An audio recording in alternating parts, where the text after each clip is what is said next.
அவுதுபில்லாஹி மினஷ் ஷைத்தானிர் ரஜீம். பிஸ்மில்லாஹிர் ரஹ்மானிர் ரஹீம். மதிப்புக்குரிய சகோதரர்களே, அஸ்ஸலாமு அலைக்கும் வரஹ்மத்துல்லாஹி வபரகாத்துஹு.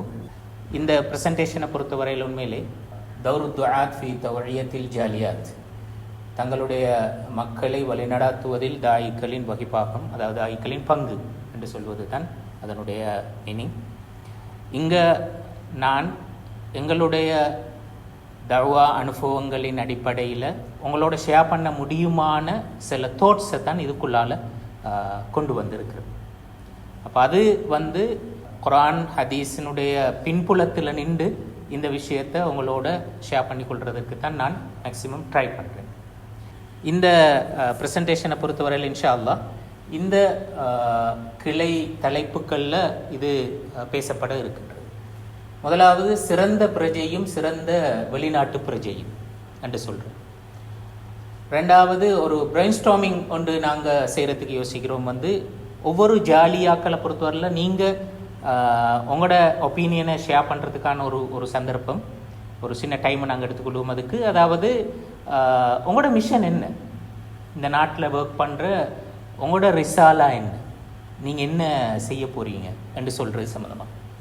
அதே மாதிரி இப்போ நீங்கள் உங்களோட ஒப்பீனியனை முன் வச்சதுக்கு பிறகு எங்களோட மிஷனை பொறுத்த வரையில், எங்களோட ரிசாலாவை பொறுத்த வரையில் அது எப்படி இருந்தால் நல்ல, எப்படி இருப்பது பொருத்தமானது என்று சொல்கிறத நாங்கள் முதலாவது ஒரு தலைப்பு பார்க்குறோமே, ஒரு சிறந்த பிரஜை, அது மாதிரி ஒரு சிறந்த வெளிநாட்டு பிரஜை என்று சொல்கிற அந்த கன்செப்ட்லேருந்து இதை நாங்கள் எப்படி கனெக்ட் பண்ணலாம் ரெண்டையும் என்று சொல்கிறத தான் மூன்றாவது இதில் நாங்கள் பார்க்க போகிறோம். அதே பிறகு நாங்கள் இப்படி ஒரு நாட்டில் ஒர்க் பண்ணுற ஒரு ஜாலியா என்ற வகையில் எங்களோட ஒர்க்கில் முக்கியமான கன்சர்ன்கள் என்ன, அப்போ இந்த 4 விஷயங்கள் தான் முக்கியமாக இங்கே ஷேர் பண்ணப்பட இருக்கின்ற விஷயங்கள். அந்த வகையில் ஒரு சிறந்த பிரஜை, சிறந்த வெளிநாட்டு பிரஜை என்று சொல்கிற இந்த கருத்தை நான் இப்படி விளங்கப்படுத்த போகிறேன். ஒரு சிறந்த பிரஜை என்று சொல்கிறது சம்பந்தமாக இஸ்லாத்தினுடைய பார்வை என்ன, இஸ்லாம் அதனுடைய வரலாற்று காலம் முழுக்க இந்த கன்செப்டை எப்படி பார்த்திருக்கிறது, எப்படி விளங்கப்படுத்தி இருக்கிறது என்று சொல்றதைத்தான் நான் இங்கே மிச்ச சுருக்கமாக சில பாயிண்ட்ஸில் அந்த விஷயத்தை சொல்கிறேன். முதலாவது அதில் உள்ள ஹைலைட் பாயிண்டை தான் நான் மேலே சொல்லியிருக்கிறேன். அதாவது அது அரபில் சொல்லுவார்கள், அல் முவாத்தின் ஹுவல் முஷாரிக் ஃபி பினாஇ வதனிஹி வ தௌலதி. அதாவது நாங்கள் ஒரு பிரஜை என்று சொல்றவர் அவர் வெறுமனே பயன் பெறுகின்ற ஒருத்தர் மட்டுமல்ல, அல்லது ஒரு பார்வையாளர் என்று சொல்கின்ற ஒரு ஆளும் அல்ல. அவர் பங்கெடுப்பவர், பார்ட்டிசிபேஷன் என்று சொல்ற அந்த ரோல் அவரிடத்திலிருந்து வெளிப்படும்.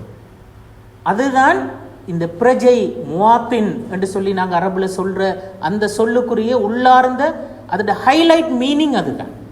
முஷாரிக், அவர் பங்கெடுக்கின்றவர் என்று சொல்ற. இந்த பங்கெடுத்தல் என்று சொல்றது எந்த விஷயத்துல, தன்னுடைய தாயகத்தை, தன்னுடைய நாட்டை கட்டி எழுப்புதல் என்று சொல்ற விஷயத்தில் எப்பவுமே அவர் ஒரு பார்ட்டிசிபெண்டாக இருப்பார். அதில் அவர் ஒதுங்கி நிற்கின்ற ஒரு ஆளல், அல்லது வெறுமனே ஒரு பார்வையாளர் அல்ல, அவர் பார்ட்டிசிபேட் பண்ற ஒருத்தர் என்று சொல்றதுதான் அதில் உள்ள ஹைலைட்டான மீனிங். அதைத்தான் நான் முதலாக சொல்லியிருக்கேன். இப்போ இதை நாங்கள் மொத்தமாக சேர்த்து பார்த்தா ஒரு 5 பிரதானமான பாயிண்ட்ஸில் இந்த முவாத்தின் என்று சொல்றவர் இருப்பார் என்று சொல்றதை நாங்கள் அடையாளப்படுத்தி. முதலாவது, அவர் அல்லாஹுக்கு கட்டுப்பட்டு வாழ்றவர். அப்போ ஃபர்ஸ்ட் இஸ்லாம், அவர் அதை ப்ராக்டிஸ் பண்ற ஒருத்தராக இருப்பார், அல்லாஹ்வுடைய சட்டங்களை ப்ராக்டிஸ் பண்றவர். ரெண்டாவது, மக்கள் நலனுக்காக செயற்படுகின்றவர். அவர் தன்னுடைய நலன் என்று சொல்ற, அல்லது தன்னுடைய குடும்பத்தினுடைய நலன், இப்படி இந்த எல்லையை தாண்டியவர். அவர் மக்களுடைய நலன் என்று சொல்ற அந்த பொது கண்ணோட்டத்தில் நின்று செயற்படக்கூடிய ஒருத்தர். ரெண்டாவது, மனித வாழ்வை அபிவிருத்தி செய்கின்றவர். மக்கள் நலனுக்காக செயற்படுதல் என்று சொல்றதற்கும் அபிவிருத்தி என்று சொல்றதற்கும் இடையில டிஃபரன்ஸ் இருக்கிறது. சாதாரணமாக ஒருத்தர் எந்த முன்னேற்றமும் இல்லாமல் டே டு டே ஒர்க் பண்ற மாதிரி இன்னொருத்தருக்கு நலன் செய்து கொண்டு இருக்க முடியும். ஆனால் அந்த இடத்தை தாண்டின ஒரு விஷயம்தான் அபிவிருத்தின்னு சொல்றேன். அப்போ அந்த மனித வாழ்வை விருத்தி செய்யக்கூடிய ஒருத்தராக அவர் இருக்க வேண்டும் என்று சொல்றார்.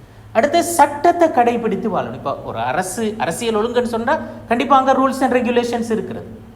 அந்த சட்டங்களுக்கு கட்டுப்பட்டு அதை பிராக்டிஸ் பண்ற ஒருத்தராக அவர் இருக்க வேண்டும் என்று சொல்றது. அடுத்தது நாட்டை கட்டி எழுப்புவதில் அரசோடு பங்கெடுப்பவர். நாங்கள் ஒரு அரசாங்கம் உண்ட எங்களோட பிரதிநிதிகளாக நியமிச்சு தான் இருக்கிறோம். நாங்கள் நியமிச்சிட்டோம், அது உங்களோட வேலை என்று சொல்றது அல்ல. நான் எப்போவுமே அதனோட ஒத்துழைக்கின்ற ஒருத்தராக நான் இருக்க வேண்டும். அப்படி என்றால் ஒத்துழைக்கிறன்ற மீனிங் அதில் சரியாக நடந்து கொள்கிறாங்க என்றால் அதுக்கு நான் சப்போர்ட்டிவாக இருக்கிறேன். அதில் தவறுகள் நடக்கிற நேரத்தில் அதை நான் சுட்டி காட்டுவேன். இப்படி அந்த அந்த அந்த பார்ட்டிசிபேஷன் இருக்க வேண்டும் என்று சொல்கிறேன். அப்போ இந்த 5 விஷயங்களும் தான் பொதுவாக நாங்கள் இஸ்லாமிய மரபுக்குள்ளால இந்த பிரஜைத்துவம் என்று சொல்லி பேசுகிற நேரத்தில் அல்லது ஒரு சிறந்த பிரஜை என்று சொல்லி பேசுகிற நேரத்தில் இந்த மீனிங் தான் அதில் மிக முக்கியமாக வலியுறுத்தப்பட்டதை பார்க்கலாம். இந்த ஒவ்வொரு விஷயமும் குர்ஆனை பேஸ் பண்ணித்தான் இந்த ஒவ்வொரு விஷயமும் பேசப்பட்டது. இப்போ நான் எல்லாத்துக்கும் முறை அந்த குர்ஆன் வசனத்தை இங்கே கொண்டு வந்திருக்கேன். முதலாவது மா ஹலக்துல் ஜின்ன வல் இன்ஸ இல்லா லியஅ்புதூன். அப்போ அடிப்படை மனித படைப்பினுடைய பிரதானமான இலக்கே என்ன? அல்லாஹ்வுக்கு கட்டுப்பட்டு வாழுதல் என்று சொல்றது. அடுத்தது வமா அர்சல்னாக இல்லா ரஹ்மத்தல் லில் ஆலமீன், மக்கள் நலனுக்காக செயற்படுதல். இந்த ரஹ்மாவாகத்தான் அல்லாஹு தாலா இந்த தூதுவரை அனுப்பியிருக்கிறான். அப்ப இந்த முழு உம்மத்தினுடைய பணி இந்த ரஹ்மத்தை, இந்த ரஹ்மா என்ற சொல்ல விளங்கப்படுத்துகிற நேரத்தில் இமாம்களிடத்தில் ஒரு ஒரு நுணுக்கமான ஒரு எக்ஸ்பிளனேஷன் இருக்கிறது. ரஹ்மான்னு சொல்றது ஒரு வகையான அது அருள் தானே நாங்கள் தமிழில் சொல்றோம். அது மேல்நிலையில் இருக்கின்ற ஒருத்தர் கீழ்நிலையில் இருக்கின்ற ஒருத்தர் மீது காட்டுகின்ற விஷயம். அது ரஹ்மாவாக இருக்கின்ற நேரத்தில் அங்கே எப்பவுமே மன்னிப்பு இருக்கும், விட்டு கொடுப்பு இருக்கும், குறைபாடுகளை அங்கீகரிக்கின்ற மனோநிலை இருக்கும். அப்ப இந்த ரஹ்மா தான் முழு உம்மத்துக்கு உரிய பண்பாக குர்ஆன் சொல்லி காட்டுகிறது. நீங்க சொல்றதுனால தான் நாங்கள் சொல்றோம், எப்பவுமே நாங்கள் அடுத்தவர்களுடைய நலனுக்காக செயற்படுதல் என்று சொல்றது அது எங்களுக்குரிய இறை கட்டளை. அது அல்லாஹ் எங்களுடைய ஈமான் சார்ந்த இந்த உம்மத்தினுடைய ஒரு பண்பாக அமைத்து வைத்த ஒரு விஷயம். அது அப்போ அது நாங்கள் எங்கிருந்தாலும் அப்படித்தான் இருக்கணும். அதே மாதிரி அஃபிவிருத்தி ஹுவ அன்ஷஅக்கும் மினல் அர்தி வஸ்தஅமரக்கும் ஃபீஹா. அல்லாஹ் இந்த பூமியிலிருந்து எங்களை படைச்சு இந்த பூமியை வளப்படுத்துதல், அபிவிருத்தி செய்தல் என்று சொல்றது ஒவ்வொரு மனித படைப்புக்கும் பின்னால் இருக்கின்ற ஒரு நோக்கம். அதே மாதிரி சட்டத்தை கடைபிடித்து வாழ்றது. இப்ப குர்ஆன்ல வருகிறது ஃபஅவுலா லஹும் தஅத்துன் வ கௌலுன் மஅரூஃப். அவர்களுக்கு எது மிகச் சிறந்தது? கட்டுப்பட்டு நல்ல வார்த்தை பேசுதல். அப்ப நாங்க நல்லா நடந்து கொள்ளணும், இந்த டிசிப்ளின் என்று சொல்ற விஷயம். அப்ப இதுதான் நாங்க இப்ப ஒரு சிஸ்டத்துக்குள்ளால நாங்க இருக்கிறோம்னு சொன்னா அந்த சிஸ்டத்தை ரெஸ்பெக்ட் பண்ணி அந்த டிசிப்ளினை கடைபிடிக்கிறது என்று சொல்றோம். அதுதான் மிகச்சிறந்தது என்று குர்ஆன் சொல்கிறது. அதே மாதிரி நாட்டை கட்டி எழுப்புதல் குர்ஆன்ல எங்களுக்கு மிச்சம் தெளிவாக தெரிஞ்ச விஷயம். தஆவனு அலல் பிர்ரி வத் தக்வா வலா தஆவனு அலல் இஸ்மி வல் உத்வான். அப்ப எப்பவும் அந்த பரஸ்பர ஒத்துழைப்பு என்று சொல்றது இருக்கணும். நல்ல விஷயங்கள், மோசமான தீய விஷயங்கள் அந்த ஒத்துழைப்பு இருக்கக்கூடாது என்று சொல்றோம். அப்ப இதுதான் நாங்க சொல்ற அந்த பேசிக்கான கன்செப்ட். குர்ஆன் பேசுகின்ற இந்த சிந்தனைகளை நாங்க வாழுகின்ற இந்த அரசியல் ஒழுங்குக்குள்ளால அதை அப்ளை பண்ணினோம்டா இப்படி அப்ளை பண்ணி நாங்க புரிஞ்சு கொள்ள முடியும். அப்ப அந்த வகையில ஒரு ஒரு பிரஜை என்று சொல்ற ஒரு முவாத்தின் எப்படி இருக்க வேண்டும் என்று சொல்றது சம்பந்தமான குர்ஆன் ஐடியா என்ன என்று சொல்றதை நாங்க இப்படி சுருக்கமாக விளங்கிக் கொள்ள முடியும். இதே விஷயத்தை நாங்க அப்படியே கொண்டு வந்து அஜ்னபி என்ற ஒரு வெளிநாட்டு பிரஜை, இவர் இந்த நாட்டு பிரஜா உரிமை பெறாதவர், ஆனா இந்த நாட்டில் தான் இருக்கிறார். அதற்குரிய வேறொரு சட்ட ஒழுங்கு கொண்டு இருக்கிறது. அந்த ஒழுங்குக்கேற்ப அவர் இங்கு இருக்கிறார், சில பர்பஸுக்காக அவர் இருக்கிறார். இப்போ இங்க இருக்கின்ற நாங்கள் எல்லாருமே இந்த நாட்டை பொறுத்தவரையில நாங்கள் ஒரு அஜ்னபி, ஒரு வெளிநாட்டு பிரஜை. இது நவீன காலத்தில் இருக்கிற ஒரு சிஸ்டம் தானே இந்த ஒழுங்கு.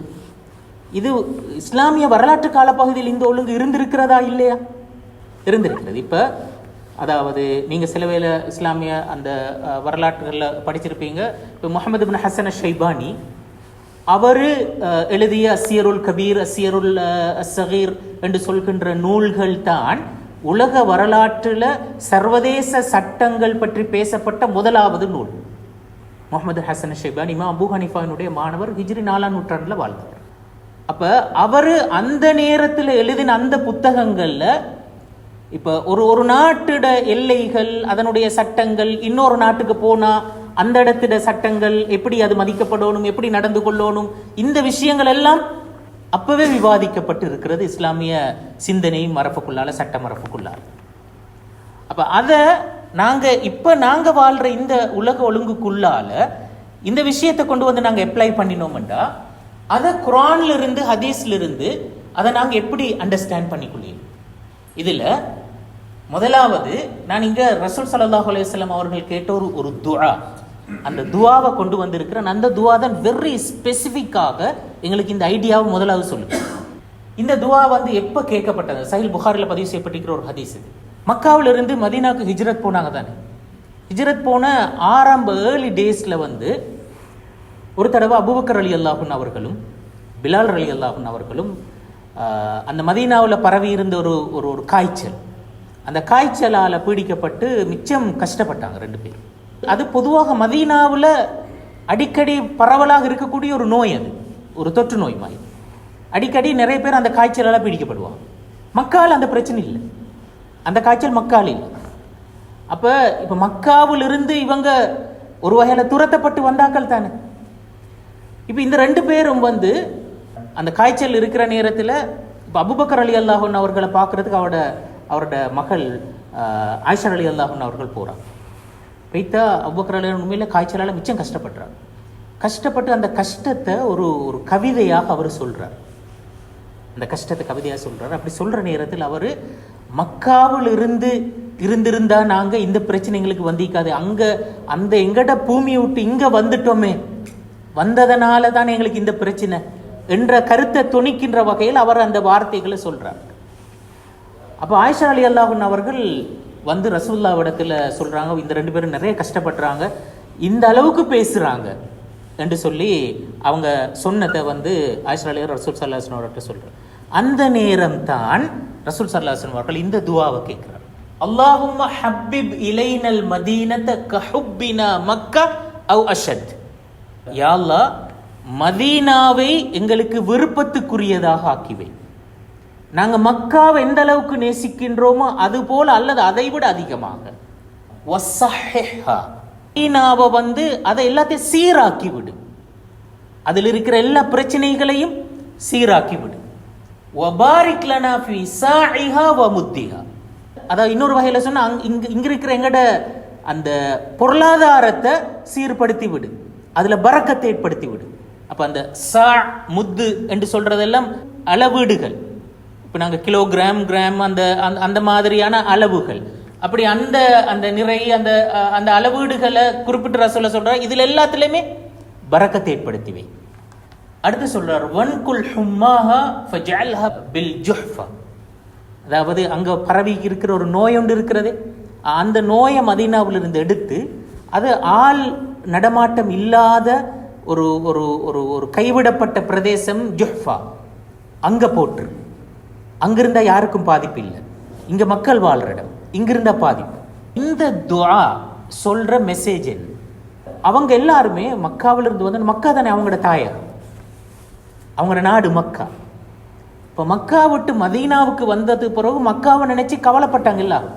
இவன் ரசூல்லா கூட மக்கால இருந்து மதீனாவுக்கு வார வழியில ஒரு இடத்துல நின்று மக்காவை திரும்பி பார்த்து சொன்னார், ஓண்ட மக்கள் என்ன வெளியேற்றி இருக்காவிட்டால் நான் வெளியே வந்தே இருக்க மாட்டேன், அவ்வளவுக்கு நான் உன்னை நேசிக்கின்றேன் என்று சொல்லி மக்கா பார்த்து சொன்னார். அப்ப அது எல்லாருக்குமே அவங்க பிறந்து வளர்ந்து வாழ்ந்த உறவுகளை உருவாக்கின, தொடர்புகள் உருவாக்கின அந்த பூமி மீது அவ்வளோ ஒரு பாசம் ஒன்று இருந்து. இப்ப அதை விட்டு மதீனாக்கு வந்தாங்க. இப்ப மதீனா அவங்களோட சொந்த தாயகம் அல்ல, அவங்க வாழ வந்த ஒரு பூமி. அந்த பூமியை ரசூலுல்லாஹ் எப்படி இருந்தது, அவர் வாழ வந்த அந்த பூமி சம்பந்தமான அவரோட வியூ எப்படி இருந்தது? அந்த பூமி எக்கேடு கட்டாலும் பரவாயில்ல, நான் நல்லா இருக்கணும்னு சொல்லி நினைச்சாரா? இல்ல, அதுவும் என்னுடைய பூமி போல அதில் இருக்கின்ற பிரச்சனைகள் தீர்ந்து அது நல்லா வரணும், அதை அபிவிருத்தி செய்யணும், அதை நல்லா கொண்டு வரணும் மட்டும் தான் ரசூல் யோசிச்சிருக்கிறார். அதுதான் முழுக்க முழுக்க இந்த துஆவில் பிரதிபலிக்கக்கூடிய மெசேஜ். அதுதான் அதுலேயும் சொல்றேன்டா, மக்காவை நாங்கள் நேசிச்சோமே அது மாதிரி நாங்கள் இதே நேசிக்கணும். அதை விட அதிகமாக நேசித்தாலும் அது பிழை இல்லை. அதான் நாங்கள் சொல்கிறேன். அது மாதிரி இதில் இருக்கிற எல்லா பிரச்சனையும் இல்லாமாக்கிடும். அது நோயாக இருக்கலாம், கஷ்டங்களாக இருக்கலாம், வறுமையாக இருக்கலாம், எல்லாத்தையும் இல்லாமாக்கிடும். எங்களோட எல்லாத்துலேயுமே பரக்கத்தை ஏற்படுத்தி விடு. இந்த மெசேஜ் தான் ரசூல் ஸல்லல்லாஹு அலைஹி வஸல்லம் அவர்கள் அங்கே சொல்கிறது நாங்கள் பார்க்கலாம். அப்போ நாங்கள் புரிஞ்சு கொள்கிற விஷயம் காண்றோம் தாங்க.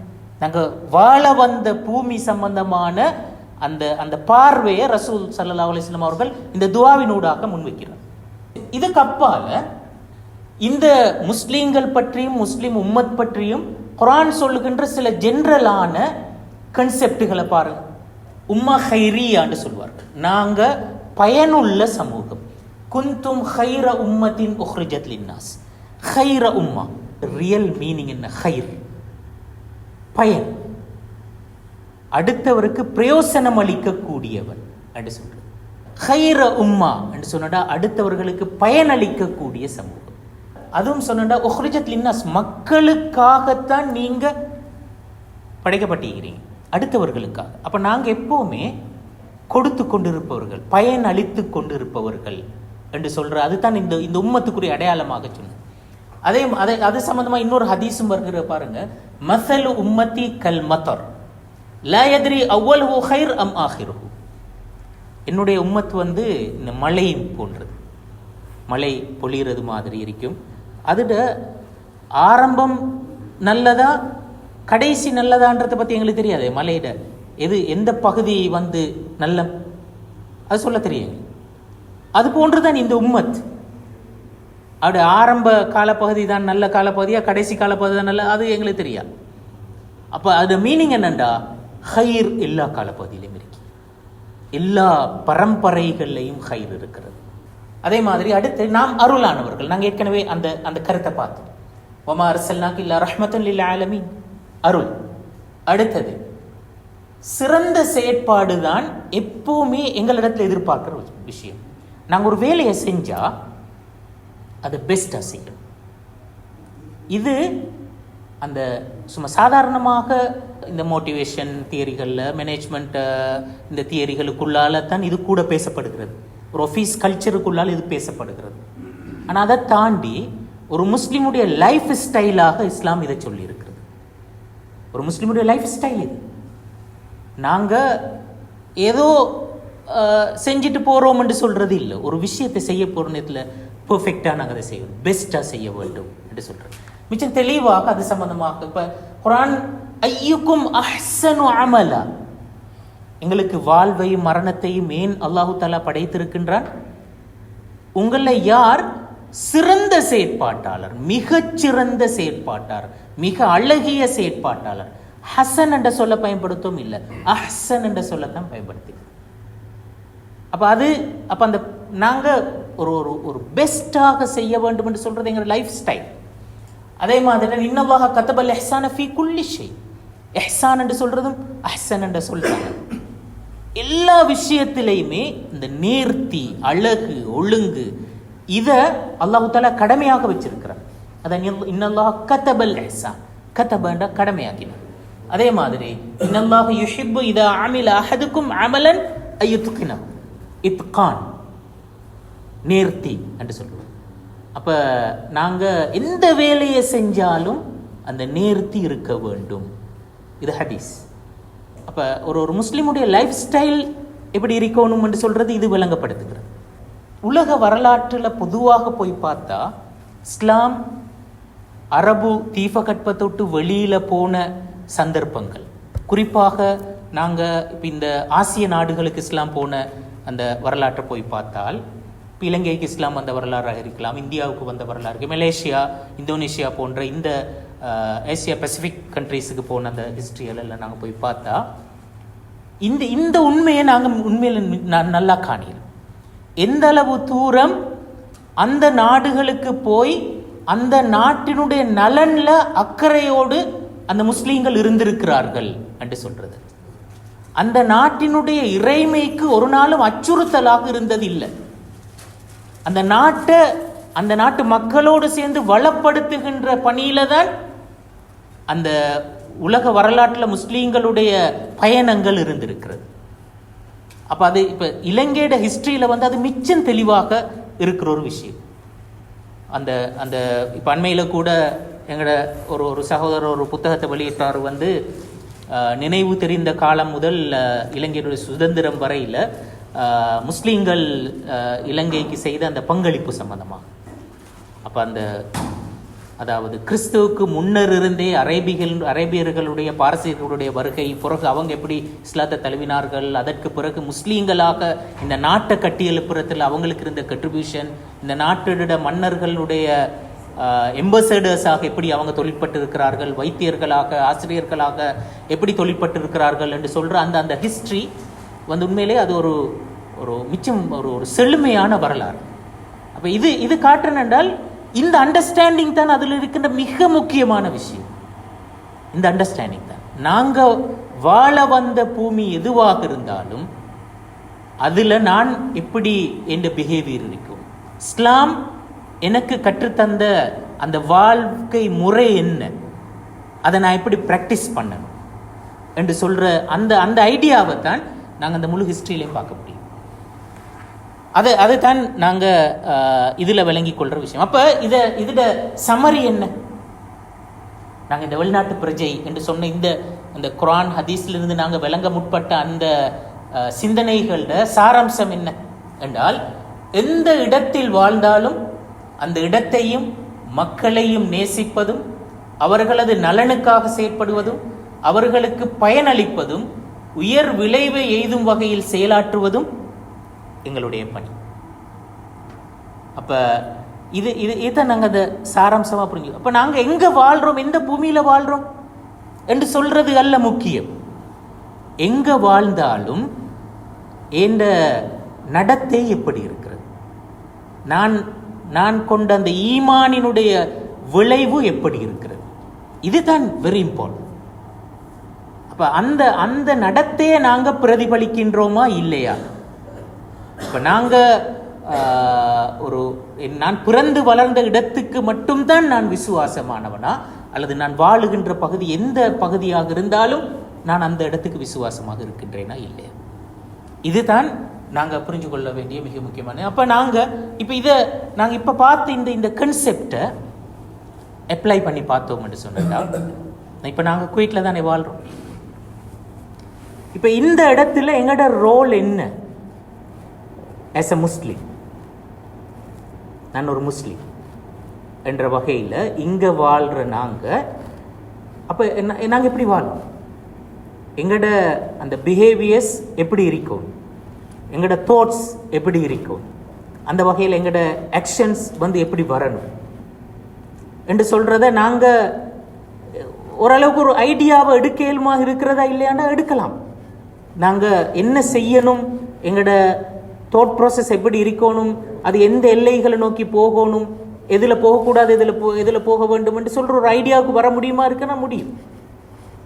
அதான் நாங்க இதுல இருந்து பெற்றுக்கொள்ள முடியுமான ஒரு லெசன். நாங்க அடுத்து திங்க் பண்ண வேண்டியது நான் என்ன செய்யணும் அப்ப என்று சொல்றது தான்.